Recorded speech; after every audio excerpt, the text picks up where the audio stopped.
Assalamualaikum warahmatullahi wabarakatuh. Sebelumnya, perkenalkan nama saya Christina Indrani Simanjuntak dari kelas 5D, 5C. Di sini saya izin memaparkan untuk analisis produk life cycle pada smartwatch atau wearable device. Nah, yang pertama yaitu gambaran umum produk. Smartwatch adalah perangkat elektronik yang dipakai di pergelangan tangan dan memiliki fungsi lebih dari sekedar penunjuk waktu.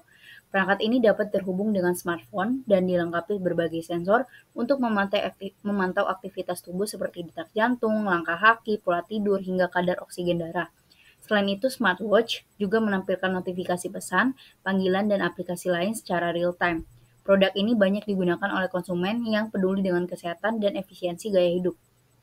Beberapa merek terkemuka di pasar global antara lain Apple, Samsung, Garmin, dan lainnya.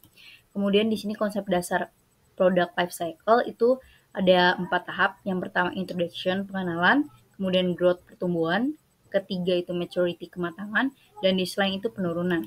Nah, di sini analisis untuk smartwatch pada tiap tahap PLC yang dimana pada tahap introduction sekitar tahun 2013 sampai 2015, smartwatch mulai diperkenalkan melalui produk seperti Pebble dan Apple Watch generasi pertama. Nah, konsumen masih asing dengan konsep perangkat wearable ini. Penjualan masih rendah dan biaya riset serta promosi tinggi karena perusahaan harus meyakinkan pasar tentang manfaat produk ini. Nah, yang kedua, tahap growth terjadi sekitar tahun 2016 sampai 2019. Fitur smartwatch makin berkembang, terutama dalam pemantauan kesehatan dan integrasi dengan smartphone. Banyak produsen besar mulai terjun ke pasar, seperti Samsung, Huawei, dan Xiaomi. Penjualan meningkat tajam, didorong oleh tren gaya hidup sehat. Data menunjukkan pengiriman smartwatch global naik dari sekitar 19 juta unit pada 2016 menjadi hampir 70 juta unit pada 2019. Baik, selanjutnya, saat ini smartwatch berada pada tahap maturity. Pasar sudah stabil dan pertumbuhan melambat.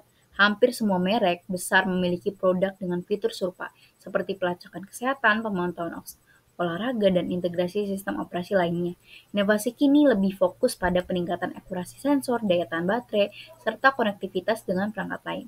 Nah, kompetisi harga semakin ketat sehingga margin keuntungan cenderung menurun. Apple memimpin dengan pangsa pasar sekitar 25-30% dan diikuti oleh Samsung, Huawei, dan Garmin. Selanjutnya tahap baseline diperkirakan akan muncul dalam beberapa tahun mendatang ketika teknologi baru seperti smart ring atau sensor biometrik berbasis kulit menjadi lebih populer. Jika muncul inovasi baru yang lebih praktis dan akurat, minat terhadap smartwatch bisa berkurang.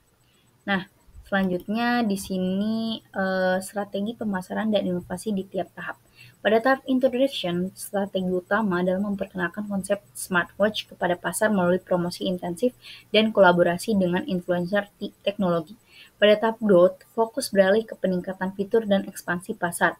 Produsen memperluas distribusi, menawarkan variasi model, dan menurunkan harga agar lebih terjangkau. Pada tahap maturity, strategi difokuskan pada diferensiasi produk melalui desain premium, fitur kesehatan lanjutan, serta integrasi dengan ekosistem aplikasi.